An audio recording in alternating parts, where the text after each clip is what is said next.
Sir ನಮಸ್ಕಾರ. ನಮಸ್ಕಾರ sir. Sir ನೀವು ಮೇಕೆ ಫಾರ್ಮ್ ಮಾಡ್ಕೊಂಡಿದ್ದೀರಾ, ಸೊ ಇದ್ರ ಬಗ್ಗೆ ಸ್ವಲ್ಪ ಮಾಹಿತಿ ಕೊಡ್ತೀರಾ ನಮ್ಮ ಕೃಷಿ ಸಂಪತ್ತು ಚಾನಲ್ಗೆ? ನಮಸ್ಕಾರ ಸರ್, ನನ್ನ ಹೆಸರು ಸುಚಿತ್ ಅಂತ, ಗಂಟಗನಹಳ್ಳಿ ವಿಲೇಜು, ತೂಬ್ಗೆರೆ ಹೋಬಳಿ. ಇಲ್ಲಿ ಟೋಟಲ್ 250 ಪೇರೆಂಟ್ ಬೀಟಲ್ ಗೋಟ್ನ ನಾವು ಬ್ರೀಡಿಂಗ್ ಯೂನಿಟ್ ಸ್ಟಾರ್ಟ್ ಮಾಡಿದ್ದೀವಿ. ಓಕೆ.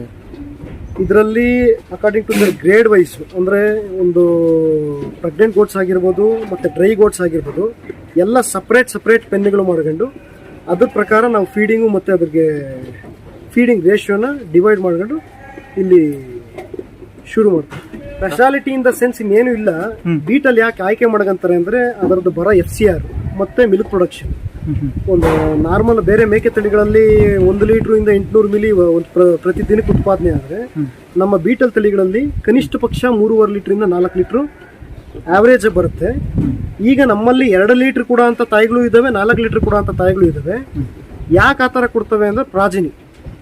ಈಗ ನಾವು ಪಂಜಾಬಿಂದ ತಂದು ಇಲ್ಲಿ ಅದನ್ನ ಪ್ರಾಜನಿನ ಇಂಪ್ರೂವ್ ಮಾಡ್ತಾ ಹೋಗ್ತಾ ಇದ್ವಿ. ಅಂದರೆ ಅಲ್ಲಿ ಪಂಜಾಬಿಂದ ತರ ಇದ್ರೊಳಗಡೆ ಇನ್ಬ್ರೀಡ್ ಆಗಿರೋಂಥ ಮೇಕೆಗಳಲ್ಲಿ ಈ ಥರ ಕಮ್ಮಿ ಮಿಲ್ಕ್ ಬರ್ತಾ ಇದ್ವಿ. ಅದನ್ನು ನಾವು ಬ್ರೀಡಿಂಗ್ ವೈಸ್ ಇಂಪ್ರೂವೈಸ್ ಮಾಡಿದ ತಕ್ಷಣ ಈ ಥರ, ಅಂದರೆ ಎಲ್ಲ ಅನಿಮಲ್ಸ್ ಅಲ್ಲೇ 250 ಅಂದ್ರೂ ಮ್ಯಾಕ್ಸಿಮಮ್ ಈಗ 180 ಅನಿಮಲ್ಸು ಅರೌಂಡ್ 3.5 to 4 ಲೀಟರ್ಸು ಈಗ ಅಚೀವ್ ಆಗ್ತಾ ಇದೆ. ಈಗ ಹಾಲು ಇನ್ಕ್ರೀಸ್ ಆಗಿತ್ತಾ ಇದ್ರೇ ರೆಸಿಪ್ರೋಕಲ್ ಆಗಿ ಬಾಡಿ weight ಕೂಡ ಅದರ ಮರಿಗಳದ್ದು ಬೆಳವಣಿಗೆ ಕೂಡ ತುಂಬ ಚೆನ್ನಾಗೇ ಬರ್ತದೆ.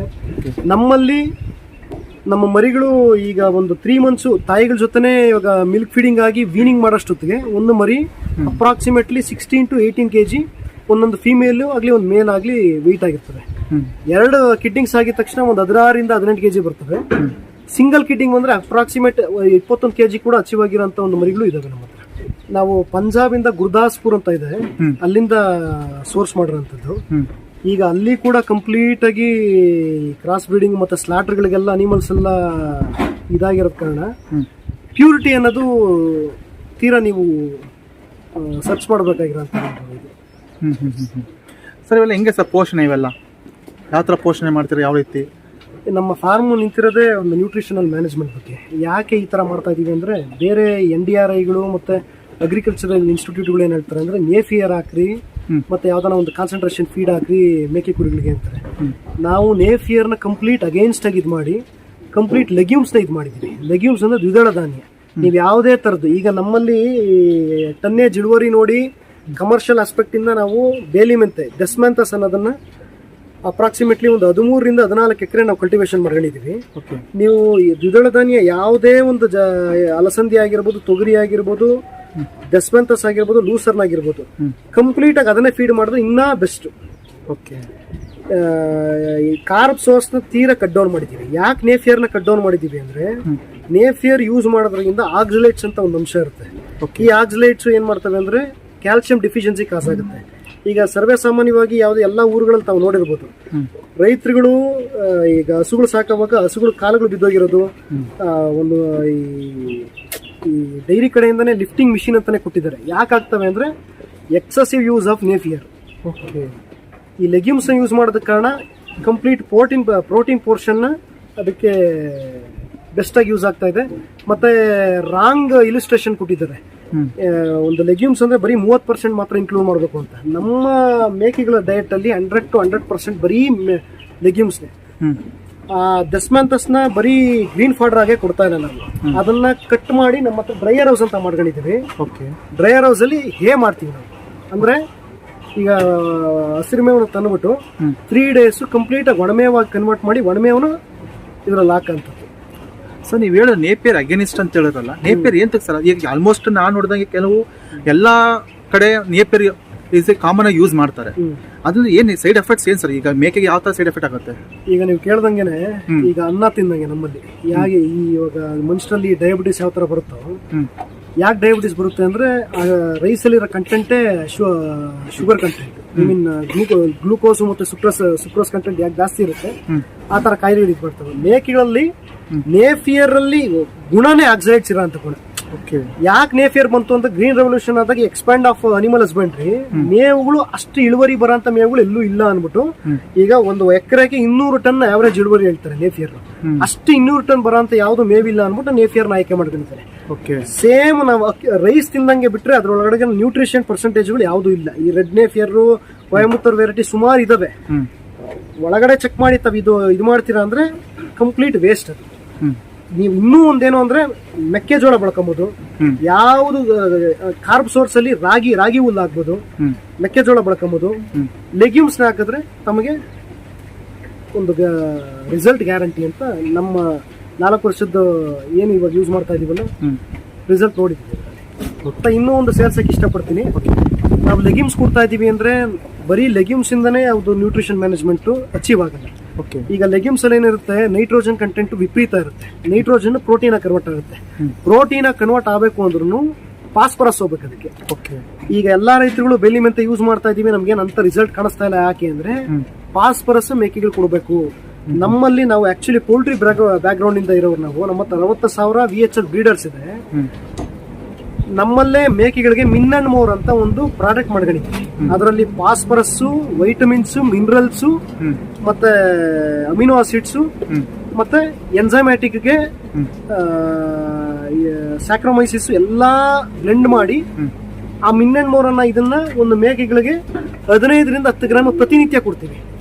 ಆ ಕೊಟ್ಟಾಗ ಏನಾಗುತ್ತೆ, ಈಗ ಒಂದು 3 kg ಮತ್ತೆ ಫೀಡ್ ನಾವು ಯಾವುದೇ ತರದ ಫೀಡ್ ಕೊಟ್ರು ಈ ಮಿನರಲ್ ಮತ್ತೆ phosphorus, vitamins, amino acids 80 to 90% of the consumption ಅದೆಲ್ಲ ಮಾಂಸ ಆಗಿ ಪರಿವರ್ತನೆ ಆಗಿ ರಿಸಲ್ಟ್ ತರ ಇದಾಗುತ್ತೆ. ಇಲ್ಲ ಅಂದ್ರೆ ಸಗಣಿಯಾಗಿ ಆಚೆ ಬರ್ತಾ ಇರುತ್ತೆ.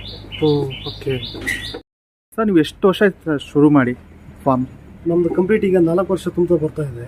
ಯಾಕೆ ಗೋಟ್ರಿ ಅನ್ನೋ ಸಬ್ಜೆಕ್ಟ್ನ ಆಯ್ಕೆ ಮಾಡ್ಕೊಂಡಿ ಅಂದ್ರೆ, ನಾವು ಈಗ ನಮ್ಮ ತಂದೆಯವರು 30 ವರ್ಷದಿಂದ ಪೌಲ್ಟ್ರಿಯಲ್ಲಿ ಇದ್ದೀವಿ. ನಾವು ಪೌಲ್ಟ್ರಿ ಅಂದರೆ ಹ್ಯಾಚರೀಸ್ ಇದೆ, ಫೀಡ್ ಮಿಲ್ ಇದೆ, ಓನ್ ಬ್ರೀಡರ್ಸ್ ಇದೆ, VHL ಫ್ರಾಂಚೈಸೀಸ್. ನಾವು 60,000 ಪೇರೆಂಟ್ಸ್ ಇದೆ. ಯಾಕೆ ಈ ಫೀಲ್ಡ್ಗೆ ಆಯ್ಕೆ ಮಾಡ್ಕೊಂಡಿದ್ದೀವಿ ಅಂದರೆ ಸಸ್ಟೈನಬಿಲಿಟಿ. ಏನು ಸಸ್ಟೈನಬಿಲಿಟಿ ಅಂದರೆ, ನನ್ನ ಒಂದು ಪ್ರಾಡಕ್ಟ್ಗೆ ನಾನು ಬೆಲೆ ಕಟ್ಟ ಅಂತ ಒಂದು ಯಾವುದಾದ್ರೂ ಒಂದು ಮಾರ್ಗ ಅಂದರೆ ಅದು ಮೇಕೆ ಸಾಕಾಣಿಕೆ ಅಲ್ಲ ಕುರಿ ಸಾಕಾಣಿಕೆ. ಇನ್ನು ಎಲ್ಲ ಸೆಕ್ಟರ್ಗಳು, ಈಗ ಅಗ್ರಿಕಲ್ಚರ್ ಸೆಕ್ಟ್ರಲ್ಲಿ ತಾವೇನು ಈಗ ಹೂ ಮಾರ್ತೀರಾ, ತರಕಾರಿ ಮಾರ್ತೀರಾ, ನನ್ನ ಕೋಳಿ ಮರಿ ಮಾರಿದ್ರು ಯಾವುದೋ ಒಂದು ಕಮಿಟಿ ನನ್ನ ವಸ್ತುಗೆ ಬೆಲೆ ಕಟ್ಟಿರುತ್ತೆ. ಆ ಕಮಿಟಿ ಪ್ರಕಾರ ನಾನು ಫಾಲೋ ಆಗಬೇಕಾಗುತ್ತೆ. ಈಗ ನನ್ನ ಕಾಸ್ಟ್ ಆಫ್ ಪ್ರೊಡಕ್ಷನ್ ಒಂದು ಮರಿ ಮೇಲೆ 16 ರೂಪಾಯಿಂದ 17 ರೂಪಾಯಿ ಬರ್ತಾ ಇದೆ. ಬೋರ್ಡು 10 ರೂಪಾಯಿ ಡಿಕ್ಲೇರ್ ಆದಾಗೂ ನಾನು ಕೊಡಬೇಕಾಗುತ್ತೆ, 50 ರೂಪಾಯಿ ಡಿಕ್ಲೇರ್ ಆದಾಗೂ ಕೊಡಬೇಕಾಗುತ್ತೆ. ನನ್ನ ಕಾಸ್ಟ್ ಆಫ್ ಪ್ರೊಡಕ್ಷನ್ ಮೇಲೆ ಅವರು ಮಾರ್ಕೆಟ್ ಸ್ಥಿತಿಗತಿಗಳ ಮೇಲೆ ನೋಡ್ಕೊಂಡು ಅವರು ಡಿಸೈಡ್ ಮಾಡ್ತಾರೆ. ಈ ಎಲ್ಲ ಹೊರತುಪಡಿಸಿ ಮೇಕೆ ಕುರಿಗಳಲ್ಲಿ ಈ ಸ್ವಾತಂತ್ರ್ಯ ಅನ್ನೋದನ್ನು ನಾವು ಕಂಡುಹಿಡ್ಬೋದು. ಸರ್, ಈಗ ಇಲ್ಲಿ ನಾವು ನೋಡಿದಂಗೆ ಇಲ್ಲಿ ಮೇಕೆ ಫಾರ್ಮ್ ಫುಲ್ ಅಟ್ಟ ಸಿಸ್ಟಮ್ ಇದೆ. ಅಂದ್ರೆ ಈಗ ನೆಲದ ಮೇಲೆ ಯಾವುದೂ ಇಲ್ಲ. ಕಾರಣ ಸರ್ ಎಂತ ಸರ್ ಈ ಸಿಸ್ಟಮೇ ಫಾಲೋ ಮಾಡಬೇಕು? ಇದು ಆಕ್ಚುಲಿ ನಾವು ಅಟ್ಟದ ಸಿಸ್ಟಮ್ ಮಾಡ್ಕೊಂಡಿರೋದು ಅವಶ್ಯಕತೆ ಇಲ್ಲ ಸರ್. ಯಾಕೆ ಅಟ್ಟದ ಸಿಸ್ಟಮ್ ಅಂದ್ರೆ, ಎಕ್ಟೋ ಪ್ಯಾರಾಸೈಟ್ಗಳು ಸ್ವಲ್ಪ ಅವಾಯ್ಡ್ ಮಾಡೋಕೆ ಅಟ್ಟದ ಸಿಸ್ಟಮ್ ಬೇಕು ಅಂತಾರೆ. ಈ ಮೇಕೆಗಳಿಗೆ ಡೀಪ್ ಲಿಟ್ರಲ್ ಮಾಡಿದಾಗ, ಅಂದ್ರೆ ಮಣ್ಣಲ್ಲಿ ಕೆಳಗಡೆ ಮೇಯಿಸಿದಾಗ ಧೂಳು ಎಕ್ಸ್ಟ್ರಾ ಕ್ರಿಯೇಟ್ ಆದರೆ ಎಕ್ಟೋ ಪ್ಯಾರಾಸೈಟ್ಸ್ಗಳು, ಅಂದ್ರೆ ಇವಾಗ ಡಿವರ್ಮಿಂಗ್ ಮಾಡ್ತಿರಲ್ವ, ಒಳಗಡೆ ಇರೋಂಥ ಲಿವರ್ ವರ್ಮ್ಸ್, ಫ್ಲೂಕ್ ವರ್ಮ್ಸ್ಗೆಲ್ಲ ಟ್ರೀಟ್ಮೆಂಟ್ ಕೊಡ್ತೀರಾ. ಎಕ್ಟೋ ಪ್ಯಾರಾಸೈಟ್ಸ್ ಏನುಗಳು, ತಿಗಣಿಗಳು, ಚಿಕಿಟೆಗಳು ಅವೆಲ್ಲ ಧೂಳಿಂದ ಜಾಸ್ತಿ ಬರ್ತವೆ ಮೇಕೆಗಳಿಗೆ. ಅದಕ್ಕೋಸ್ಕರ ನಾವು ಈ ತರ ಅವಶ್ಯಕತೆ ಇಲ್ಲ. ಈ ಶೆಡ್ಗಳಿಗೆ ಬಂಡವಾಳ ಹಾಕೋ ಅವಶ್ಯಕತೆ ಇಲ್ಲ. ತಾವು ಮೇಕೆ ಮತ್ತೆ ಫಾಡರ್ಗೆ ಬಂಡವಾಳ ಹಾಕ್ಬಿಟ್ರೆ ತಾವು ಡೀಪ್ ಲಿಟ್ರಲ್ಲಿ ಕೂಡ ಸುಣ್ಣ ಮತ್ತೆ ಯಾವ್ದಾದ್ರು ಒಂದು ಇನ್ಸೆಕ್ಟಿಸೈಡ್ ಹೊಡ್ಕೊಂಡು ಕೆಳಗಡೆನೆ ಮಾಡ್ಬೋದು. ವರ್ಷದಲ್ಲಿ ಎಷ್ಟು ಬ್ರೀಡಿಂಗ್ ಸಿಗುತ್ತೆ ಸರ್ ಇದು? ನಮ್ಮಲ್ಲಿ ಇದು ಮೇಕೆ ಕುರಿಗಳಲ್ಲಿ ಇದು ಮೇನ್ ಪ್ರಶ್ನೆ. 2 ವರ್ಷಕ್ಕೆ 3 ಸೂಲು ಅಂತ ಇದೆ. ಆದ್ರೆ ರೆಕಾರ್ಡ್ ನೋಡಿದ್ರೆ ರೈತರುಗಳಿಗೆ ಅಷ್ಟು ಬರ್ತಾ ಇದೆಯಾ ಅನ್ನೋದೇ ಒಂದು ಕ್ವಶನ್. ಯಾಕೆ ಬರ್ತಾ ಇಲ್ಲ ಅನ್ನೋದು ನ್ಯೂಟ್ರಿಷನಲ್ ಮ್ಯಾನೇಜ್ಮೆಂಟ್. ಈಗ ನಮ್ಮಲ್ಲಿ ಏನ್ ಮಾಡ್ತೀವಿ ಅಂದ್ರೆ, ತಾಯಿಗಳನ್ನ ಕಂಪ್ಲೀಟ್ ಆಗಿ ಸೆಗ್ರಿಗೇಟ್ ಮಾಡ್ಕೊಂಡಿದ್ದೀವಿ.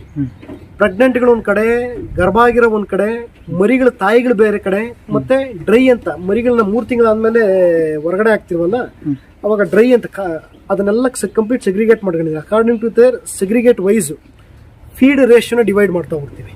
ಈಗ ಡ್ರೈ ಮೇಕೆಗಳಿಗೆ ಫೀಡ್ ರೇಷಿಯೋನ ತುಂಬಾ ಕಮ್ಮಿ ಮಾಡಿ ಕೂಡ ಮೇವನ್ನ ಕೊಡ್ತಾ ಇರ್ತೀವಿ, ಫೀಡ್ ರೇಷಿಯೋನ ಕಮ್ಮಿ ಮಾಡ್ತೀವಿ. ಪ್ರೆಗ್ನೆಂಟ್ ಮೇಕೆಗಳಿಗೇನೆ ಬೇರೆ ರೇಷಿಯೋ ಕೊಡ್ಬೇಕಾಗುತ್ತೆ. ಈ ನ್ಯೂಟ್ರಿಷನಲ್ ಮ್ಯಾನೇಜ್ಮೆಂಟ್ ಅಲ್ಲಿ ಏನಾದ್ರು ಲ್ಯಾಕ್ ಆಗದಾಗ, ಈಗ ನೋಡಿ ಡ್ರೈ ಆಗಿರೋ ಮೇಕೆಗಳಿಗೂ ತಾವು 500 ಗ್ರಾಮ್ ಫೀಡ್ ಕೊಟ್ಟಾಗ ಚರ್ಬಿ ಬರುತ್ತೆ. ನೀವು ಪ್ರೆಗ್ನೆಂಟ್ ಗೋಟ್ಗಳನ್ನ ಒಳ್ಳೆ ನ್ಯೂಟ್ರಿಷನ್ ಅಲ್ಲಿ ಇಕ್ಕಿಲ್ಲ ಅಂದ್ರೆ ಮರಿಗಳು ಅಬಾರ್ಷನ್ ಆಗೋದು ಮತ್ತೆ ಅಂಡರ್ ವೈಟ್ ಹುಟ್ಟ ಅಂತ ಒಂದು ಸಾಧ್ಯತೆಗಳು ಜಾಸ್ತಿ ಇರ್ತವೆ. ಈ ತರ ನ್ಯೂಟ್ರಿಷನ್ಗಳನ್ನ ಪರ್ಫೆಕ್ಟ್ ಆಗಿ ಸೆಗ್ರಿಗೇಟ್ ಮಾಡ್ಕೊಂಡು ಮೇಯಿಸಿದಾಗ 2 ವರ್ಷಕ್ಕೆ 3 ಸೂಲು ಆರಾಮಾಗಿ ತೆಗಿಬೋದು. ಮತ್ತೆ 5 ತಿಂಗಳು ಗರ್ಭಾವಧಿ, 3 ತಿಂಗಳು ತಾಯಿಗಳು ಮತ್ತೆ ಮರಿಗಳ ಜೊತೆ ಇರ್ಬೇಕು. 3 ತಿಂಗಳವರೆಗೂ ತಾವು ಯಾವುದೇ ಕ್ರಾಸಿಂಗ್ ಮಾಡ್ಕೊಡ್ತೀವಿ. ಯಾಕಂದ್ರೆ ಮರಿ ಹಾಕ್ಬಿಟ್ಟಿದೆ ಅಂದ್ಬಿಟ್ಟು ಇನ್ನು 15-20 ದಿನಕ್ಕೆ ಹೀಟಿಗೆ ಬರುತ್ತೆ ಅಂದ್ಬಿಟ್ಟು ಕ್ರಾಸಿಂಗ್ ಮಾಡಿಸಿದ್ರೆ ಮುಂದಿನ ಪ್ರಾಜನಿಗಳು ಮುಂದಿನ 5 ವರ್ಷಕ್ಕೆ ತಾವೇನು ಮರಿಗಳು ತಗೊಂತೀರಾ ತಾಯಿ ಸುಸ್ತಾಗುತ್ತೆ, ಅದಕ್ಕೊಂದು ರೆಸ್ಟ್ ಪೀರಿಯಡ್ ಅಂತ ಬೇಕು, ಒಳ್ಳೆ ನ್ಯೂಟ್ರಿಷನ್ ಮ್ಯಾನೇಜ್ಮೆಂಟ್ ಮಾಡಬೇಕು. ಸರ್ ಇಲ್ಲಿ ನಾನು ನೋಡಿದಂಗೆ ಡಿಫ್ರೆಂಟ್ ಸೆಲ್ ಇದೆ, ಕಾರಣ ಸರ್ ಏಂತಕ್ಕೆ ಸರ್ ಈ ಥರ ಡಿಫ್ರೆಂಟ್ ಸೆಲ್ ಮಾಡ್ಕೊಂಡಿದ್ದೀರಾ? ನಾನು ಮುಂಚೆ ಹೇಳ್ದಂಗೆ ಸೆಗ್ರಿಗೇಷನ್ ಸರ್. ಈಗ ಇಲ್ಲಿ ನೋಡ್ತಾ ಇರ್ಬೋದು, ಮರಿ ಮತ್ತು ತಾಯಿಗಳು ಒಟ್ಟಿಗೆ ಇರ್ತವೆ. ಮರಿಗಳನ್ನ ಈಗ ಬೇರೆ ಚೇಂಬರ್ಗೆ ಹಾಕಿದೀವಿ, ಅದೇ ಚೇಂಬರ್ ಬೇರೆ, ಡ್ರೈ ಆಗಿರೋಂಥ ತಾಯಿಗಳು ಬೇರೆ, ಗರ್ಭ ಕಟ್ಟಿರೋ ತಾಯಿಗಳು ಬೇರೆ, ಗರ್ಭ ಕಟ್ಟೋದು ಬೇರೆ. ಏನಕ್ಕೆ ಮಾಡ್ಕೊಂತೀವಿ ಅಂದ್ರೆ ಕಾನ್ಸಂಟ್ರೇಷನ್ ಫೀಡ್ ನ ಒಂದು ಬೆಸ್ಟ್ ಪ್ರಪೋರ್ಷನೇಟ್ ಕೊಡೋತರ. ಈಗ ಗರ್ಭ ಕಟ್ಟರ ಮೇಕೆಗಳಿಗೆಲ್ಲಾನು ಮಿನಿಮಮ್ ಒಂದು 600 ಗ್ರಾಮ್ ಕೊಡ್ಬೇಕಾಗಿರುತ್ತೆ. ಈಗ ಡ್ರೈ ಮೇಕೆಗಳಿಗೆಲ್ಲ ಸುಮ್ಮನೆ ಫಲ ಕಟ್ಟಕ್ಕೋಸ್ಕರ ಒಂದು 100 ಗ್ರಾಮ್ ಫೀಡ್ ಕೊಡ್ಬೇಕಾಗಿರುತ್ತೆ. ಫೀಡ್ ಅಲ್ಲಿ ಏನ್ ಕೊಡ್ತೀರಾ ಅನ್ನೋದು ಮುಖ್ಯವಾದ ಸಬ್ಜೆಕ್ಟ್. ಈಗ ನಾನು ಹೇಳ್ತಾ ಇರೋಂಗೆ ಫೀಡ್ ಅಲ್ಲಿ ಬರೀ ಜೋಳ ಸೋಯಾ ಅಷ್ಟೇ ಅಲ್ಲ, ಪ್ರಿಮಿಕ್ಸ್ ಹೋಗ್ಬೇಕು. DCP, mineral mixture, vitamins, amino acids ಎಲ್ಲ ಹೋದಾಗ ಈ ಕಂಪ್ಲೀಟ್ ಎಲಿಮೆಂಟ್ಸು ಮುಂದೆ ಗರ್ಭ ಕಟ್ಟಕ್ಕೆ, ಮತ್ತೆ 2 ವರ್ಷಕ್ಕೆ 3 ಸೂಪ್ ತಗೊಳಕ್ಕೆ, ಮತ್ತೆ ಪೇರೆಂಟಲ್ ಕ್ಯಾರೆಕ್ಟರಿಸ್ಟಿಕ್ಸ್ ಅಚೀವ್ ಮಾಡ್ಕೊಳಕ್ಕೆ ಅತ್ಯಗತ್ಯವಾಗಿ ಫಾಲೋ ಮಾಡಬೇಕು. ನೀವೀಗ ಕಸ್ಟಮರು ನೀವು ಅವಾಗ ಬರ್ತಾ ಇರ್ತೀರ ಅಂತ ಕೇಳ್ಪಟ್ಟೆ ಸರ್. ನಿಮ್ಮ ಪ್ರಕಾರ ಹೆಂಗಿದೆ ಸರ್ ಪ್ರಗತಿ ಫಾರ್ಮಲ್ಲಿ, ಯಾವ ರೀತಿ ಇದೆ ಏನು ಎಂತ, ನಿಮ್ಗೆ ಯಾವ ರೀತಿ ಸರ್ಟಿಫಿಕೇಶನ್ ಸಿಕ್ತು ಇಲ್ಲಿಂದ? ನಾವು ಆ್ಯಕ್ಚುಲಿ ಯೂಟ್ಯೂಬಲ್ಲೆಲ್ಲ ಫೇಸ್ಬುಕ್ಕಲ್ಲಿ ನೋಡಿದ್ವು. ಫೇಸ್ಬುಕ್ಕಲ್ಲಿ ನೋಡಿ ಆಮೇಲೆ ಇವ್ರು ನಮ್ಮ ಸ್ನೇಹಿತರನ್ನ ಮಾತಾಡಿದ್ಮೇಲೆ ನಮಗೂ ಅನಿಸ್ತು ಸಾಕೋಣ ಒಂದಷ್ಟು ಮರಿಗಳನ್ನ ತಗೊಂಡೋಗಿ ಅಂತೇಳಿ ಬಂದ್ವಿ. ಎಲ್ಲ ಮರಿಗಳನ್ನೆಲ್ಲ ಸೆಲೆಕ್ಟ್ ಮಾಡ್ಕೊಂಡಿದ್ದೀವಿ. ಅದು ಒಳ್ಳೆ ಮಾಹಿತಿ ಕೊಡ್ತಾರೆ. 3 ತಿಂಗಳ ಮೇಲೆ ಮರಿಗಳಿರೋಂಥವು ತಗೊಂಡೋಗಿ ಸಾಕೋದಕ್ಕೆ ಯಾವ್ಯಾವ ಥರ ಬೇಕು, ಹೆಂಗೆ ಸಾಕಬೇಕು, ಏನು ಊಟ ಕೊಡಬೇಕು, ಅವಕ್ಕೆ ಎಲ್ಲ ರೀತಿಯಲ್ಲೂ ಸಂಪೂರ್ಣ ಮಾಹಿತಿ ಕೊಟ್ಟಿದ್ದಾರೆ. ನಾವು ಒಂದು 10ರಿಂದ 20 ಮರಿ ತಗೊಂಡೋಗಿ ಸಾಕೋಣ ಅಂತ ಹೇಳ್ಬಿಟ್ಟು ಈಗ ಸ್ಟಾರ್ಟಿಂಗ್ ನೋಡಿ, ಮುಂದಿನ ದಿವಸಗಳಲ್ಲಿ ಎಲ್ಲ ಅನುಕೂಲ ಚೆನ್ನಾಗಿತ್ತು ಅಂತಂದರೆ ಇನ್ನೂ ಒಂದು 100 ಮರಿವರೆಗೂ ಸಾಕೋ ಅಂಥದ್ದು ಯೋಜನೆ ಇಟ್ಕೊಂಡಿದ್ವಿ. ಮರಿಗಳಿಗೆ ಕಂಪ್ಲೀಟ್ ಡ್ರೈ ಫಾಡರ್ನೇ ಸಜೆಸ್ಟ್ ಮಾಡ್ತೀವಿ ನಾವು. ಈಗ ನಮ್ಮಲ್ಲಿ ಮಲ್ಬರಿ ಬೆಳ್ಕೊಂತೀವಿ, ಬೇಲಿ ಮೆಂತೆ ಬೆಳ್ಕೊಂತೀವಿ. ಮೇಕೆ ಮರಿಗಳಿಗೆ ರೇಷ್ಮೆ ಸೊಪ್ಪು ಮತ್ತು ಬೇಲಿ ಮೆಂತೆ ಬೆಳ್ಕೊಂತೀವಿ. ಅದನ್ನು ಕಂಪ್ಲೀಟಾಗಿ ಹಸಿ ಮೇವಾಗಿ ಕೊಡೋಣ. ನಮ್ಮಲ್ಲಿ ಡ್ರೈಯರ್ ಹೌಸ್ ಇದೆ, ಒಂದು 36 ಗಂಟೆ ಮಿನಿಮಮ್ ಅದನ್ನು ಒಣಗಿಸಿ ಹೇ ಅಂತ ಮಾಡ್ಕೊಂತೀವಿ, ಅಂದರೆ ಡ್ರೈ ಫಾಡರ್. ಆ ಒಣಮೇವನ್ನ ಮರಿಗಳಿಗೆ ಫೀಡ್ ಮಾಡಿದಾಗ ಯಾವುದೇ ಒಂದು ಡಿಸೆಂಟ್ರಿ ಅಟ್ಯಾಕ್ ಆಗಲ್ಲ, ಅಂದರೆ ಲೂಸ್ ಮೋಷನ್ನು ಮತ್ತು ಬೇರೆ ಥರದ್ದು ಯಾವುದಾದ್ರೂ ಒಂದು ಕಾಯಿಲೆಗಳಾಗಿರ್ಬೋದು. ಮತ್ತು ಇದರಲ್ಲಿ ಏನು ಮಾಡ್ತೀವಿ ಅಂದರೆ ಮರಿ ಹುಟ್ಟಿದ್ದು 48 ಗಂಟೆ ಇಲ್ಲ 72 ಗಂಟೆಯಲ್ಲಿ ಇಟಿ ಅಂಡ್ ಟಿ ಅಂತ ಮಾಡಿದ್ವಿ. ಕೊಲೆಸ್ಟ್ರಾಮ್ ಬಿಟ್ಟಿದ ತಕ್ಷಣ ಮರಿ ಇವಾಗ ಏನು ಗಿಣ್ಣಾಲ್ ಕುಡಿತಾ ಇರುತ್ತಲ್ವಾ, ಕೊಲೆಸ್ಟ್ರಾಮ್ ಬಿಟ್ಟಿದ ತಕ್ಷಣ ಕರಳು ಬೇನೆ ಅಂತ ಅಟ್ಯಾಕ್ ಆಗ್ಬಿಡುತ್ತೆ. ಅದನ್ನು ಆಗಿ ಸುಮಾರು ಫಾರ್ಮ್ಗಳಲ್ಲಿ ನಾವೆಲ್ಲ ಮುಂಚೆಯಿಂದಲೂ ನಾವೆಲ್ಲ ಫೇಸ್ ಮಾಡಿರೋದು. 3 ತಿಂಗಳಿಗೆ ಮಾಡಿ ಅಂತ ಹೇಳ್ತಾರೆ. ಪ್ರೀವಿಯಸ್ ಆಗಿ ಮಾಡ್ಕೊಂಡಿದ್ದೀವಿ, ಮಾರ್ಟಾಲಿಟಿ ಕಂಟ್ರೋಲ್ ಆಗ್ತಾ ಇದೆ. ಈ ಮರಿಗಳಿಗೆ ಏನು ಮಾಡ್ತೀವಿ ಅಂದರೆ ಕಾನ್ಸಂಟ್ರೇಷನ್ ಫೀಡ್ ನಾವೇನು ಮಾಡ್ಕೊಂತೀವಿ 50 ಗ್ರಾಮಿಂದ ಸ್ಟಾರ್ಟ್ ಮಾಡ್ತೀವಿ, ಮತ್ತು ಡ್ರೈ ಫೀಡ್ನೇ ಕೊಟ್ಟು ಈ ಥರ ಮಾಡ್ತೀವಿ.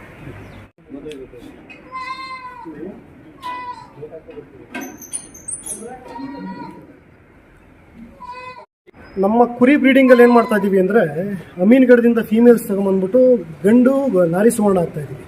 ನಾರಿ ಸುವರ್ಣ ಈ ಅಮೀನ್ಗಢ ಅಂದರೆ ಅಮೀನ್ಗಢದ ವೈಲ್ಡ್ ವೆರೈಟಿ ಅಂತ. ಈ ನಾರಿ ಸುವರ್ಣದಲ್ಲಿ ಹೆಟ್ರೋಸೈಗಸ್ ಅಂತ ಬರುತ್ತೆ, ಹೋಮೋಸೈಗಸ್ ಅಂತ ಬರುತ್ತೆ. ಯಾವುದಾದ್ರೂ ಒಂದು ಫ್ಲಾಕ್ಗೆ ನಾರಿ ಸುವರ್ಣ ಇಂಟ್ರಡಕ್ಷನ್ ಮಾಡಬೇಕು ಅಂದರೆ ಹೋಮೋಸೈಗಸ್ನ ಸೆಲೆಕ್ಟ್ ಮಾಡ್ಕೊಬೇಕು, ಅಂದರೆ ರಕ್ತದಲ್ಲಿ. ಈ ಅಮೀನ್ಗಢದ ಏನು ಹೆಣ್ಣು ಕುರಿಗಳು ಕಾಣಿಸ್ತಾ ಇದೆಯಲ್ಲ ಅದನ್ನು ವೈಲ್ಡ್ ವೆರೈಟಿ ಅಂತಲೇ ಕನ್ಸಿಡರ್ ಮಾಡ್ತಾರೆ. ಯಾವುದಾದ್ರೂ ವೈಲ್ಡ್ ವೆರೈಟಿಗೆ ಫಸ್ಟ್ ಇಂಟ್ರಡಕ್ಷನ್ಗೆ ಹೋಮೋಸೈಗಸ್ ನಾರಿ ಸುವರ್ಣ ಟಗರೆ ಹಾಕಬೇಕು. ಇದರಲ್ಲಿ ನಾರಿ ಸುವರ್ಣನ ಫುಲ್ಲು ಕಂಪ್ಲೀಟಾಗಿ ಪ್ಯೂರಿಟಿ ಮಾಡೋಕೆ ಕೊಡ್ತಾ ಇಲ್ಲ. ಒಂದು ಯಾವುದೇ ಒಂದು ಕುರಿ ಬ್ರೀಡಿಂಗ್ ಆಗಲಿ ಅದರಲ್ಲಿ ಹೆಟ್ರೋಸೈಗಸ್ ಅಂಶನ ಸ್ವಲ್ಪ ವೃದ್ಧಿ ಮಾಡೋಕೆ ಹೋಗ್ತಾ ಇದ್ದೀವಿ. ಅಂದರೆ ಒಂದು ಜನ್ರೇಷನ್ನ ನಾವು ಹೋಮೋಸೈಗಸ್ಸಿಂದ ಕ್ರಾಸ್ ಮಾಡಿ ಮತ್ತೆ ಪ್ಯೂರ್ ಎಳಗಾಯಿಂದನೇ ಮತ್ತೆ ಆ ಬರ F1ಗಳಿಗೆ ಕ್ರಾಸಿಂಗ್ ಮಾಡ್ತೀವಿ. ಆಗೇನಾಗುತ್ತೆ, 100 ತಾಯಿಗಳಿದ್ರೆ 75% ತಾಯಿಗಳು 2 ಕೊಡ್ತವೆ, ಇನ್ನೊಂದು ಮಿಕ್ಕಿದ್ದೆಲ್ಲ 1 ಕೊಡ್ತವೆ. ಒಂದು ಕುರಿಯಲ್ಲಿ 3 ರಿಂದ 4 ಕುರಿ ಪ್ಯೂರ್ ಹೋಮೋಸೈಗಸ್ ಆದಾಗ ಹಾಲು ಮತ್ತೆ ಅದು ನ್ಯೂಟ್ರಿಷನ್ ಮ್ಯಾನೇಜ್ಮೆಂಟ್ ಮಾಡೋಕೆ ಕಷ್ಟ ಆಗ್ತದೆ. ಸರ್ ಬ್ರೀಡಿಂಗ್ ಸೆಕ್ಟರ್ ಯಾಕೆ ಸರ್ ಬಂದಿದೆ? ಯಾಕೆ ನಾವು ನಾರಿ ಸುವರ್ಣನ ಎಳಗಕ್ಕೆ ಇಂಟ್ರೊಡಕ್ಷನ್ ಮಾಡಿದ್ದೀವಿ ಅಂದರೆ ಆಸ್ ಎ ಕಮರ್ಷಿಯಲ್ ಆಸ್ಪೆಕ್ಟ್. ಒಂದು ಕುರಿಯಲ್ಲಿ 2 ರಿಂದ 1 ಮರಿ ನೋಡಬೇಕು ಅಂತ. 3-4 ಮರಿ ನೋಡಿದಾಗ ಹಾಲುಗಳ ಮ್ಯಾನೇಜ್ಮೆಂಟ್ ಮಾಡೋಕ್ಕಾಗಲ್ಲ. ಮತ್ತೆ ಬರ ಅಂತ FCR ಕುರಿಗಳದು. ಈಗ ಒಂದು ಕುರಿ ಮರಿ ನನ್ನ ಹತ್ರ ಆಚೆಗೆ ಬರ್ತಾ ಇದೆ ಅಂದರೆ 3.5 kg to 4 kg birth weight ಇರುತ್ತೆ. 3 months ಅಚೀವ್ ಆಗೋಷ್ಟೊಳಗಡೆ 16 to 18 kg ಅಚೀವ್ ಆಗಬೇಕು. 3-4 ಬಂದಾಗ ತುಂಬ ಪ್ರಾಬ್ಲಮ್ ಆಗುತ್ತೆ. ಅದಕ್ಕೋಸ್ಕರನೇ ಹೆಟ್ರೋಸೈಗಸ್ ಅನ್ನೋ ಅಂಶನ ಇದು ಮಾಡಿ ಹೋಮೋಸೈಗಸ್ನ ನಾವು ಆಕ್ಟಿವೇಟ್ ಮಾಡ್ತಾ ಇಲ್ಲ. ಹೆಟ್ರೋಸೈಗಸ್ ಆದಾಗ ತಮಗೇನಾಗುತ್ತೆ ಅಂದರೆ ಕ್ವಾಲಿಟಿ ಮರಿಗಳು 1 ರಿಂದ 2 ಮರಿನ ತಾವು ಎಕ್ಸ್ಪೆಕ್ಟ್ ಮಾಡ್ಬೋದು. ವೆಯ್ಟ್ ಎಲ್ಲ ಚೆನ್ನಾಗಿ ಗೇನ್ ಬರ್ತದೆ ಸರ್ ಅದರಿಂದ? ಹೌದೌದು, ಅದಕ್ಕೋಸ್ಕರನೇ ಎಳಗ ಫೀಮೇಲ್ಸ್ನೇ ಪ್ರೊಕ್ಯೂರ್ಮೆಂಟ್ ಮಾಡ್ಕೊಂಡು ನಾರಿ ಸುವರ್ಣನ ಕ್ರಾಸ್ ಬೀಟ್ ಮಾಡ್ಕೊತಾ ಇದ್ದೀವಿ. ಸರ್ ಪ್ರಗತಿ ಫಾರ್ಮ್ ಬಗ್ಗೆ ನಿಮ್ಮ ಅನಿಸಿಕೆ ಏನು ಸರ್? ಸರ್, ಪ್ರಗತಿ ಫಾರ್ಮ್ ಬಗ್ಗೆ ನಾವು ಆಕ್ಚುಲಿ ಬಂದಿದ್ದು ನಮ್ಮ ಸ್ನೇಹಿತರು, ನಮ್ಮ ಬ್ರದರ್ ಇದ್ರ ಕುರಿ ಮೇಕೆ ಒಂದು ಮರಿ ತಗೊಳ್ಳೋಣ ಅಂತ ಅನ್ಕೊಂಡ್ವು. ಅವ್ರು ಒಂದ್ಸರಿ ಲಾಸ್ಟ್ ಟೈಮ್ ಬಂದಿದ್ರಂತೆ. ಆಯ್ತು ನೋಡೋಣ ಅಂತ ಬಂದ್ವಿ. ಇಲ್ಲಿ ಬಂದ್ಮೇಲೆ ಗೊತ್ತಾಯ್ತು, ತುಂಬಾ ಖುಷಿ ಆಗ್ತಾ ಇದೆ. ಇವತ್ತೊಬ್ಬ ಪ್ರಗತಿ ಫಾರ್ಮ್ ಓನರ್ ಸುಚಿತ್ ಅಂತ ಹೇಳಿ ಇಲ್ಲೇ ಗ್ರಾಮೀಣ ಪ್ರದೇಶ ಹುಡುಗ, ಪಕ್ಕದಹಳ್ಳಿ ಊರವರು, ಸುಮಾರು 20-25 ಎಕರೆ ಜಮೀನು ಇಟ್ಕೊಂಡು ಒಂದು BA ಗ್ರಾಜುಯೇಷನ್ ಮಾಡ್ಕೊಂಡು ITBT ಕೆಲಸ ಬಿಟ್ಟು ಇವತ್ತು ಒಂದು ಕೃಷಿ ಕೋಳಿ ಸಾಕಣೆ ಮಾಡ್ಬೋದು, ಅಥವಾ ಮೇಕೆ ಸಾಕಣೆ ಮಾಡುವಂತ ಕಾರ್ಯಕ್ರಮ, ಕುರಿ ಸಾಕಾಣಿಕೆ ಮಾಡುವಂತ ಕಾರ್ಯಕ್ರಮ ಇಟ್ಕೊಂಡು ಇವತ್ತು ನಿಜವಾಗ್ಲೂ ನಮ್ಮ ರೈತರಿಗೆ ಒಬ್ಬ ಮಾದರಿ ಆಗ್ತಾ ಇದ್ದಾರೆ. ಇವ್ರು ಸುಚಿತ್ ಅನ್ನೋರು ಮಾದರಿ ಆಗ್ತಾ ಇದ್ದಾರೆ. ಆಕ್ಚುಲಿ ಈ ನಮ್ಮ ರೈತರು ಹೆಣ್ಮಕ್ಳು ಏನ್ ಮಾಡ್ತಾ ಇದಾರೆ, ನಾವು ಚೆನ್ನಾಗಿ ಓದ್ಬೇಕು, ನಾವು ಒಳ್ಳೆ ಕೆಲಸ ಗಿಡ್ಸ್ಕೊಬೇಕು, ITBT ಕೆಲಸ ಮಾಡಬೇಕು ಅಂತ ತುಂಬಾ ಆಸೆ ಇಟ್ಕೊಂಡು ಬೆಂಗಳೂರು ಕಡೆ ಸುತ್ತಾಗ್ತಾ ಇರ್ತಾರೆ. ಇವ್ರು ಎಲ್ಲಾ ಬಿಟ್ಟು ಬಂದು ಇವತ್ತು ಈ ಗ್ರಾಮೀಣ ಪ್ರದೇಶದಲ್ಲಿ ಒಂದು 25 ಎಕರೆ ಜಮೀನಲ್ಲಿ ಇವತ್ತು ಒಬ್ಬರೇ ಮಗ ಅವರು, ಒಬ್ಬರೇ ಇಷ್ಟೆಲ್ಲ ಒಂದು 70 ಜನ ಕೆಲಸ ಕೊಟ್ಟಿದ್ದಾರೆ ಲೋಕಲ್ ಆಗಿ. ಸುತ್ತಮುತ್ತ ಹಳ್ಳಿಗಳು ಒಂದು 70 ಜನ ಕೆಲಸ ಕೊಟ್ಟು ಸುಮಾರು 10 ಶೆಡ್ಗಳು ಮಾಡಿಕೊಂಡು ಕುರಿ ಮತ್ತು ಮೇಕೆ ಮತ್ತು ಕೋಳಿ ಇವರು ಸಾಕಣೆ ಮಾಡ್ತಾ ಇಡೀ ನಮ್ಮ ರೈತರಿಗೆ ಮಾದರಿಯಾಗಿ ಸುಚಿತ್ ಅವರು ಬೆಳೀತಾ ಇದ್ದಾರೆ. ತುಂಬಾ ಖುಷಿ ಆಗ್ತಾ ಇದೆ. ಇವತ್ತು ನಾವು ಬಂದು ನೋಡಿದಾಗ ನಮಗೂ ಅನಿಸ್ತಾ ಇದೆ ಈ ತರ ಮಾಡ್ಬೇಕು ಅಂತ. ಬಟ್ ನಾವು ಬೇರೆ ಒಂಚೂರು ನಮ್ ಬೇರೆ ಬಿಸ್ನೆಸ್ ಇರೋದ್ರಿಂದ ನಾವು ಸ್ವಲ್ಪ ಇದ್ರ ಗಮನ ಕೊಡಕ್ ಆಗ್ತಾ ಇಲ್ಲ. ಈಗ ಬಂದ್ಮೇಲೆ ಗೊತ್ತಾಗ್ತಾ ಇದೆ ಒಂಚೂರು ಇದ್ರ ಬಗ್ಗೆ ನಾವು ಗಮನ ಹರಿಸ್ಬೇಕು. ನಾವು ಈ ತರ ಒಂದು ಶೆಡ್ ಮಾಡ್ಕೊಬೇಕು. ನಮಗೂ ಸ್ವಲ್ಪ ದೊಡ್ಡ ಮಟ್ಟಿಗೆ ಒಂದು ಸೈಡ್ಸ್ ಬಿಸ್ನೆಸ್ ಮಾಡೋಕೆ ಒಂದು ಆಸೆ ಆಗ್ತಾ ಇದೆ. ಆಮೇಲೆ ವಿಶೇಷವಾಗಿ ಇದಕ್ಕೆ ಮೇವು ಅನ್ನೋದು 2 ತರ ಲಾಭ ಬರ್ತಾ ಇದೆ. ಒಂದು, ಇವಾಗ ಹಸು ಸಾಕಾಣಿಕೆ ಮಾಡೋದ್ರಿಂದ ಇಪ್ಪುನೆಳ್ಳೆ ಅಂತ ಮೇವೆಲ್ಲ ಬರುತ್ತದು, ಇಪ್ಪುನೆಳ್ಳೆ ಮತ್ತೆ ಜೋಳದೆಲ್ಲ ಬರುತ್ತೆ. ಅದು ತಂದಾಗ ನಾವು ಹಸುಗ್ ಹಾಕಿದ್ರೆ ಹಾಲು ಕೊಡುತ್ತೆ, ಅದೊಂದು ಲಾಭ. ಅದೇ ಮೇವನ ಮತ್ತೆ ಇಪ್ಪುನೆಳ್ಳೆ ಬಂತ ಬರೋದನ್ನ ಅಂತ ತಗೊಂಡ್ಬಂದು ಮೇಕೆ ಕುರಿಗೆಲ್ಲ ಹಾಕ್ಬೋದು, 2 ಲಾಭ ಬರುತ್ತೆ.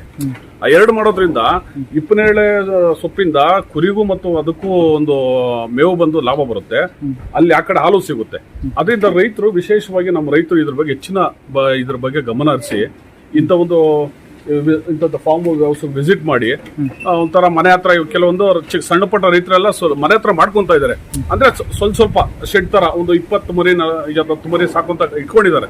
ಸುಮಾರು ಜನ ಇಟ್ಕೊಂಡಿದ್ದೀವಿ. ಹಳ್ಳಿ ಕಡೆ ಬೇಕಾದ್ರೆ ಹೋಗಿ ನೋಡ್ಬೋದು, ನೀವು ವಿಸಿಟ್ ಮಾಡಿ ಬೇಕಾದ್ರೆ. ಈ ಚಿಕ್ಕಬಳ್ಳಾಪುರ ನಮ್ಮ ಗ್ರಾಮಾಂತರ ಈ ಭಾಗದಲ್ಲಿ ಸುಮಾರು ಹಳ್ಳಿಗಳಲ್ಲಿ ಒಂದು 23 ಜನ ಕಂಪಲ್ಸರಿ ಈ ತರ ಶೆಡ್ ಮಾಡ್ಕೊಂಡ್ರೆ, ಈ ತರ ದೊಡ್ಡ ಶೆಡ್ಗಳೆಲ್ಲ ಮಾಡ್ಕೊಂಡಿಲ್ಲ, ಮನೆ ತಕ್ಕ ಮಟ್ಟಿಗೆ ಅಟ್ಲೀಸ್ಟ್ ಒಂದು 5ರಿಂದ 10 ಕುರಿ, ಒಂದು 20 ಕುರಿ ಸಾಕಾಣಿಕೆ ಮಾಡುವಂತ ಕಾರ್ಯಕ್ರಮ ಇಟ್ಕೊಂಡಿದ್ದಾರೆ. ಮನೆ ಹತ್ರನೆಲ್ಲ ಮಾಡೋದು, ಆಮೇಲೆ ಒಂದು ಸ್ವಲ್ಪ ಅದನ್ನ ಬೆಳವಣಿಗೆ ಮಾಡಿ ಮಾರುವಂತದ್ದು ಲಾಭದಾಯಕವಾಗಿ. ಅದೇ ಸೈಡ್ಸ್ ಬಿಸ್ನೆಸ್ ತರ ಅಂತಾರೆ, ಇದನ್ನೊಂಥರ ಕಮರ್ಷಿಯಲಿ ಸೈಡ್ ಬಿಸ್ನೆಸ್ ಅಂತಾರೆ. ಚಿಕ್ಕ ಮರಿ ಎಲ್ಲ ತಗೊಂಡ್ಬಂದು ಸ್ವಲ್ಪ ದೊಡ್ಡದು ಮಾಡೋದು, 6 months 7 months ಅದನ್ನ ಸಾಕಾಣಿಕೆ ಮಾಡಿ ಮಾರುವಂತ ಕಾರ್ಯಕ್ರಮ ಇಟ್ಕೊಂಡಿದ್ದಾವೆ, ಹಳ್ಳಿಗಳ ಕಡೆ ನಡೀತಾ ಇದೆ. ಅದರಿಂದ ಈ ದೊಡ್ಡ ಬಿಸ್ನೆಸ್ ಮಾಡೋಂಥ ಲಾಭದಾಯಕ ಬಿಸ್ನೆಸ್ ಮಾಡೋಂಥ ಜನ ಈ ತರ ಒಂದು ದೊಡ್ಡ ಶೆಡ್ಗಳು ಮಾಡ್ಕೊಂಡು ಈ ತರ ಒಂದಷ್ಟು ಜನ ಕೆಲಸನ ಕೊಡ್ಬೋದು. ಗ್ರಾಮಾಂತರ ಪ್ರದೇಶದಲ್ಲಿ ಯುವಕರು ಇರ್ತಾರೆ, ಕೆಲವರು ಅವ್ರಿಗೆ ಏನು ಸಿಟಿ ಹೋಗಕ್ಕಾಗಲ್ಲ, ಒಬ್ಬೊಬ್ರು ಇರ್ತಾರೆ ಕೆಲಸಗಳು ಸಿಟಿಗೆ ಮಾಡಕ್ಕಾಗಲ್ಲ, ಅವ್ರಿಗೆ ಈ ತರ ಇವೆಲ್ಲ ಸ್ವಲ್ಪ ಅವಲಂಬನೆ ಮಾಡ್ಕೊಂಡ್ರೆ ತುಂಬಾ ಒಳ್ಳೇದಾಗ್ತದೆ ಅಂತ ನನ್ನ ಅನಿಸಿಕೆ. ಈ ಭಾಗದಲ್ಲಿ ವಿಶೇಷವಾಗಿ ಇಂಥ ಒಂದು ಸುಚಿತ್ ಅಂತ ಈ ಪ್ರಗತಿ ಫಾರ್ಮ್ನ ಮಾಲೀಕರಾಗಿರ್ತಕ್ಕಂಥವ್ರು ಇವತ್ತು ಒಳ್ಳೆ ಗ್ರಾಜುಯೇಷನ್ ಮಾಡಿ ITBT ಕೆಲಸ ಬಿಟ್ಟು ಇವತ್ತು ಈ ಸುತ್ತಮುತ್ತ ಹಳ್ಳಿಗಳಲ್ಲಿ ಹೆಸರು ಮಾಡಿ ಒಬ್ಬ ದೊಡ್ಡ ರೈತರಿಗೆ ದೊಡ್ಡ ಮಾದರಿ ಆಗಿದ್ದಾರೆ. ಅವ್ರು ನಿಜವಾಗ್ಲೂ ನಾವು ಅಭಿನಂದನೆ ತಿಳಿಸ್ಬೇಕಾಗ್ತದೆ. ನಮಗೆ ಗೊತ್ತಿರಲಿಲ್ಲ ಈ ತರ ಇಲ್ಲಿ ಏನಿದೆ ಅಂತ. ನಾವು ಓಡಾಡ್ತಾ ಇರ್ತೀವಿ, ಗಾಡಿಸ್ಕೊಂಡು ದೇವಸ್ಥಾನಕ್ಕೆಲ್ಲ ಬರ್ತಾ ಇರ್ತೀವಿ, ಬಟ್ ಈ ತರ ಫಾರ್ಮ್ ಇದೆ ನಮ್ಗೆ ಗೊತ್ತಿರಲಿಲ್ಲ. ಇವತ್ತು ನಮ್ಮ ಸ್ನೇಹಿತರೊಬ್ಬರು ಇಲ್ಲ ಒಂದು ಸ್ವಲ್ಪ ಮರಿಗಳು ನೋಡೋಣ ಬನ್ನಿ, ಚೆನ್ನಾಗಿದೆ, ಸ್ಮಾಲ್ ಚಿಕ್ಕ ಮರಿಗಳು ಸಿಗುತ್ತೆ, ತಗೊಂಡೋಗಿ ಚೆನ್ನಾಗಿರುತ್ತೆ ಅಂದಾಗ ನಾವು ವಿಸಿಟ್ ಮಾಡಕ್ ಬಂದಾಗ ಇಲ್ಲಿ ಗೊತ್ತಾಯ್ತು ಇಲ್ಲಿ ಏನು ಯಾವ ತರ ಇದೇನು ಅಂತ. ತುಂಬಾ ಖುಷಿ ಆಗ್ತದೆ. ದಯವಿಟ್ಟು ಇದನ್ನ ನಮ್ಮ ನೋಡೋಂಥ ರೈತರು ಇದನ್ನ ನೋಡಿ ಅಟ್ಲೀಸ್ಟ್ ಹೆಚ್ಚಿನ ಗಮನ ಹರಿಸಿ. ನಮ್ಗೆ ಕೆಲಸ ಮಾಡಕ್ ಆಗ್ಲಿಲ್ಲ ಅಂದಾಗ ಅಟ್ಲೀಸ್ಟ್ ಈ ತರದೊಂದು ಬಿಸ್ನೆಸ್ ಜೊತೆ ಬೇರೆ ಕೆಲಸಗಳ ಜೊತೆ ಒತ್ತಡದ ಜೊತೆ ಈ ತರದ ಪ್ರಾಣಿಗಳು, ಈಗ ಮನೆಯಲ್ಲೇ ನಾಯಿ ಎಲ್ಲ ಸಾಕ್ತಾರೆ, ನಾಯಿ ಸಾಕೋದ್ರಿಂದ ಏನ್ ಲಾಭ ಇಲ್ಲ, ಮನೆ ಹತ್ರ ಸುಮ್ಮನೆ ಇರೋದು ಅಷ್ಟೇ ಅದು. ಅದೇ ಈ ತರ ಕುರಿ ಮೇಕೆ ಅಥವಾ ಇವೆಲ್ಲ ಪ್ರಾಣಿ ಸಾಕಣೆ ಮಾಡಿದಾಗ ನಮಗೆ ಲಾಭದಾಯಕ ಇರ್ತದೆ. ಅದರಿಂದ ನಮ್ಮ ರೈತರು ವಿಶೇಷವಾಗಿ ಈ ತರ ಫಾರ್ಮ್ಗೆಲ್ಲ ವಿಸಿಟ್ ಮಾಡಿ ಹೆಚ್ಚಿನ ಗಮನ ಹರಿಸಿ ಇಂಥ ನಮ್ಮ ರೈತರಿಗೆ ಒಳ್ಳೆ ಅನುಕೂಲಗಳಾಗ್ತದೆ ಅಂತ ನಾನು ವಿಶೇಷ ಈ ಸಂದರ್ಭದಲ್ಲಿ ಹೇಳಕ್ಕೆ ಇಷ್ಟಪಡ್ತೇನೆ. ಬ್ರೀಡಿಂಗ್ ಫಾರ್ಮ್ಗಳಲ್ಲಿ ಅತಿ ಮುಖ್ಯವಾಗಿ ಯಾಕೆ ಫೇಲ್ ಆಗ್ತಾರೆ ಅಂದರೆ, ನೋಡಿ ನಮ್ಮಲ್ಲಿ ನಾನು ಪೌಲ್ಟ್ರಿ ನಿಭಾಯಿಸ್ತೀನಿ, ಪ್ರತಿನಿತ್ಯ ಮೇಕೆ ಫಾರ್ಮ್ಗಳಲ್ಲಿ ಭೇಟಿ ಮಾಡೋಕ್ಕಾಗಲ್ಲ, ಲೇಬರ್ಗಳಿಂದ ಅಸಾಧ್ಯ ಅಂತ ಹೇಳ್ತಾರೆ. ನಮ್ಮ ಪಕ್ಕ ನಿಂತಿದ್ದಾರಲ್ಲ ಚೌಡಮ್ಮ ಅಂತ, ಇವರು ಹೆಚ್ಚು ಕಮ್ಮಿ ನಮ್ಮ ಹತ್ರ ಒಂದು 20 ವರ್ಷದಿಂದ ನಮ್ಮ ಫಾರ್ಮಲ್ಲಿದ್ದರು, ಅಂದರೆ ಪೌಲ್ಟ್ರಿಯಲ್ಲಿದ್ದರು. ಮೇಕೆಗಳನ್ನು ಆಯಮ್ಮನ ಮಕ್ಕಳ ಥರನೇ ನೋಡ್ತಾರೆ. ಈ ಥರದ್ದೊಂದು ಮಹಿಳೆ ಇರೋದಕ್ಕೆ ಕಾರಣ ಈ ಫಾರ್ಮ್ ಯಶಸ್ಸಾಗಿ ಕಂಡುಬರಕ್ಕೆ ಸಾಧ್ಯ. ಈಕೆಗೆ ಎಷ್ಟು ಜ್ಞಾನ ಇದೆ ಅಂದರೆ ಇವತ್ತೇ ಮರಿ ಹಾಕುತ್ತೆ ಅನ್ನೋದು, ಅಂದರೆ ಈಗ ಒಂದು ಮೇಕೆ ನನ್ನ ಅನಿಸಿಕೆ ಒಂದು 20 ದಿನದಲ್ಲಿ ಮರಿ ಹಾಕೋಂಥ ಮೇಕೆನ ಇದೇ ದಿನದಲ್ಲಿ ಮರಿ ಹಾಕುತ್ತೆ, ಇದೇ ಕನ್ಸೀವ್ ಆಗಿದೆ, ಆರೋಗ್ಯ ಸರಿ ಇಲ್ಲ, ಎಲ್ಲ ನ್ಯೂಟ್ರಿಷನ್ ಮ್ಯಾನೇಜ್ಮೆಂಟಿಂದ ಹಿಡಿದು ವ್ಯಾಕ್ಸಿನೇಷನ್ ಕೂಡ ಆಕೆನೇ ಮಾಡ್ತಾಳೆ, ಆಕೆಗೆಲ್ಲ ಟ್ರೈನಿಂಗ್ ಕೊಡೋದಾಗಿದೆ. ಒಂದು ಬಿಗ್ ಸಪೋರ್ಟ್ ಆಗಿ ನಿಂತ್ಕೊಂಡಿದ್ದಾರೆ ಫಾರ್ಮ್. ಪ್ರಿಯ ಯೂಟ್ಯೂಬ್ ಸ್ನೇಹಿತರೆ, ಇಂದು ಮೇಕೆ ಫಾರ್ಮ್ ಯಾವ ರೀತಿ ಸಾಕಾಣಿಕೆ ಮಾಡಬೇಕು, ಅದ್ರ ಪೋಷಣೆ ಹೇಗೆ ಪ್ರತಿಯೊಂದು ತಿಳಿಸ್ಕೊಟ್ಟ ಸುಜಿತ್ ಅವರಿಗೆ ನಮ್ಮ ಕೃಷಿ ಸಂಪರ್ಕ ಚಾನಲಿಂದ ಧನ್ಯವಾದ ತಿಳಿಸ್ತೀವಿ. ಧನ್ಯವಾದ.